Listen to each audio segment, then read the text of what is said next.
Ang pamagat ng aking spoken word ay bagyo. Bagyo.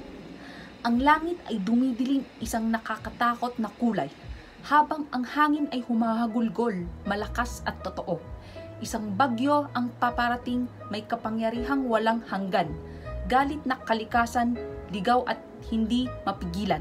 Ang mga puno'y humuyuko, ang mga sangay sumasayaw habang ang bagyo'y naghahanda na dumaan. Ang mga patak ng ulan ay bumabagsak, mabigat at mabilis. Bawat isa'y paalala ng lawak ng bagyo. Sa mata ng bagyo, isang sandali na kapayapaan, isang katahimikan sa gitna ng kaguluhan, isang panandaliang pahinga.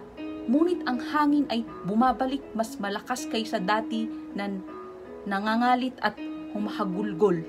Humihingi ng higit pa, ang mga tahanan ay winawasak, ang mga kalye ay binabaha, ang mga buhay ay nagbabago, ang mga pangarap ay nagiging putik.